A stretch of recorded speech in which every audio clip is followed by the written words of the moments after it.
पश्चिमी यूपी में बीजेपी के खिलाफ ठाकुर हुए लामबंद। बीजेपी को हराने के लिए क्षत्रिय समुदाय ने खोला मोर्चा, दिया नारा, जो बीजेपी को हराएगा क्षत्रिय उसे वोट करेगा। लोकसभा चुनाव की सियासी तपिश के बीच पश्चिमी उत्तर प्रदेश में बीजेपी के परंपरागत वोटर माने जाने वाले क्षत्रिय समुदाय के लोगों ने अचानक बीजेपी के खिलाफ मोर्चा खोल दिया है।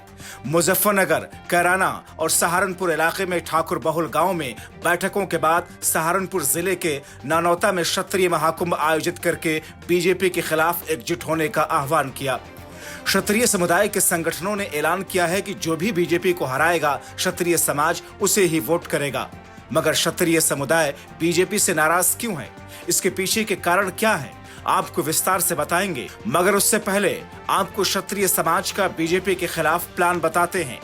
क्षत्रिय समुदाय के लोग पश्चिमी उत्तर प्रदेश में कई जगहों पर महापंचायत करके बीजेपी के खिलाफ सियासी माहौल बनाने का काम करेंगे। 11 अप्रैल को मेरठ के सिसोली में महारैली होगी, 13 अप्रैल को गाजियाबाद और धौलाना में, 16 अप्रैल को सरधना के खेड़ा में महापंचायत होगी। इस तरीके से यूपी के पहले और दूसरे चरण की सीटों पर क्षत्रिय समुदाय महापंचायत करके बीजेपी के खिलाफ वोट देने की अपील करेंगे।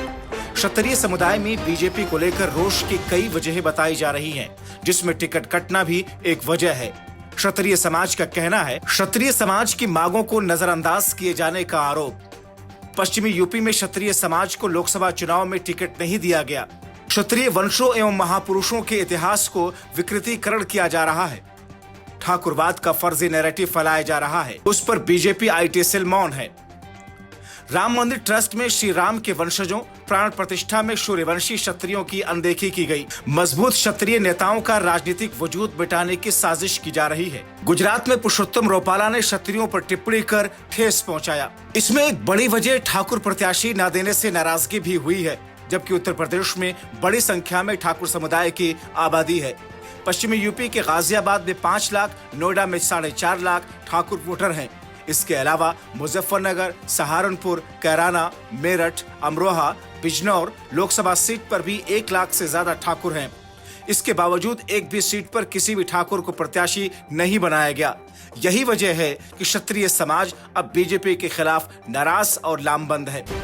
मगर इसका असर बीजेपी पर कितना पड़ेगा, देखना अहम होगा। Bureau report, TV7 Bharat. पूरे देश में जब तक महापुरुषों का सम्मान वापस नहीं होगा, जिन लोगों ने अपमान करा उन्हें सजा नहीं मिलेगी, जब तक भारतीय जनता पार्टी को एक भी व्यक्ति वोट नहीं दे। भारतीय जनता पार्टी को जो भी कैंडिडेट चुनाव हराएगा उसे समर्थन करेगा ये समाज। ये निर्णय है समाज का कि हम भारतीय जनता पार्टी को लेकर आए थे, लेकिन भारतीय जनता पार्टी को भेजने का काम भी हम लोग करेंगे।